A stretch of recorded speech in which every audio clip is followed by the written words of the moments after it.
things.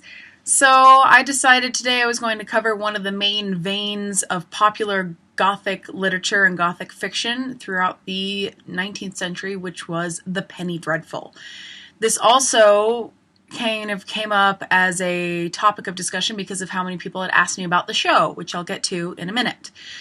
So penny dreadfuls sort of started around the 1840s, 1850s, specifically in London, because penny papers were a rather common way of getting cheap reading material for the masses, not just the upper elite who could afford real books, but sort of penny papers. So it only cost a penny to get a serial type of story.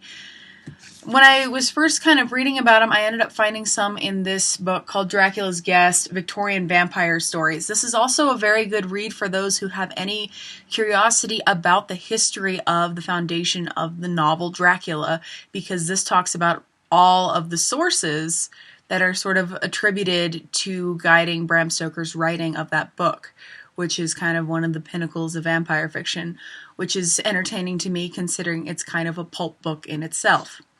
But one of the ones that is in here that is very, very famous and probably one of the best known out of the surviving Penny Dreadful stories, there's a snippet from Varney the Vampire in here. Also, the probably most popular and well-known one nowadays is Sweeney Todd, or A String of Pearls.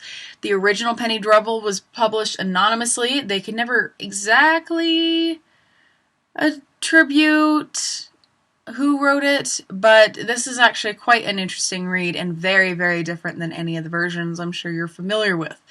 A couple of those points, namely being Joanna was not Sweeney Todd's daughter, but was the daughter of a watchmaker, and she had black hair, and he had no connection to her, not really.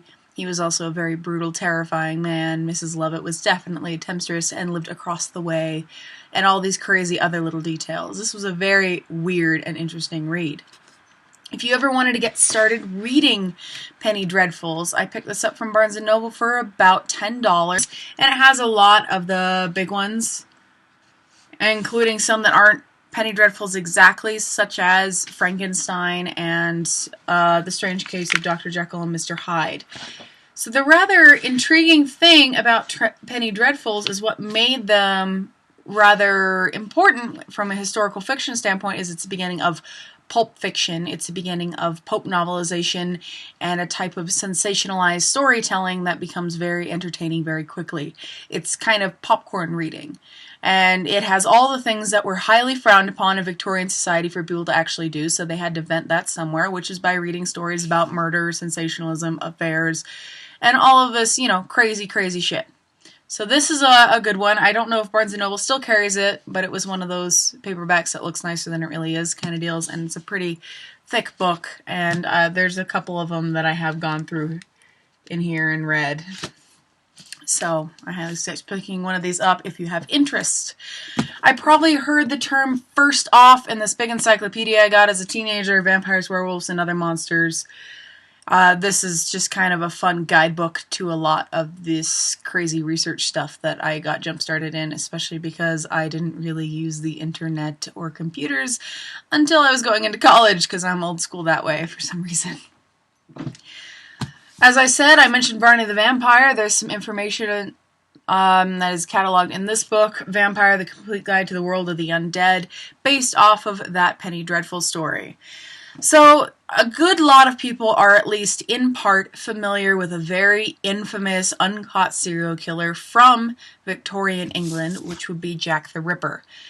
One of the reasons why this is still a rather sensational story, despite the fact that no one was ever caught, and really never will be because those happened in 1888, no one's going to do anything about it now, and by this point it's just kind of one of those infamous unsolved cases like the Black Dahlia murder. And the main reason why the Jack Ripper case was so fascinating then and now is at the time it really did seem like something out of the pages of a Penny Dreadful. There was something that was so surreal and violent and dark about it, and it was the first time that murders of that severity were really popularized and made public to Victorian society, both low and high, and it just sort of sounded like it came out of the pages of a penny paper. But the Penny Dreadfuls, they kind of had their own influence that extended far beyond their time. Even when they were no longer a periodical type of thing that was in print, it ended up having its own way going through science fiction magazines in the 1920s and 30s that are inhabited by the works of M.R. James and H.P. Lovecraft. A rather notable thing would be Hammer Film Company, because a lot of those films have stylistic elements and drama that seems like it came from a penny paper as well. This was actually a very fun book, Treasures from the Archive of Hammer Films. Definitely a lot of fun and has all those original posters. It also continued to influence things into the 60s and 70s with work like Roger Corman. His stuff is kind of known, when he was still directing instead of simply producing, as being rather trashy, sensationalist, and violent, which is sort of awesome. It even goes so far as to influencing modern films, such as Crimson Peak, with its stylistic elements of extended metaphor and blah, blah, blah, blah, blah.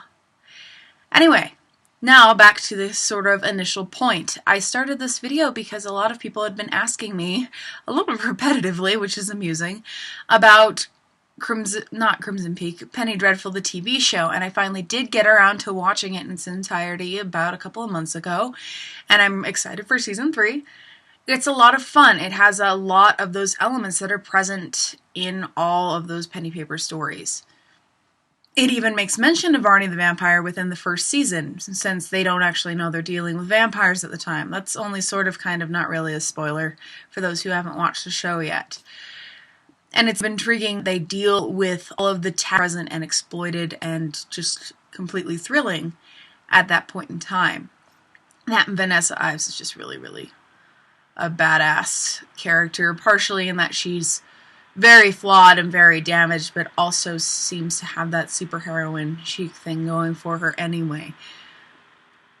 Anyway, I hope that was at least somewhat interesting and informative, and I hope that you get the want to look into Penny Dreadfuls, because they're fun, crazy little stories to get immersed in. Till next time, Darklings.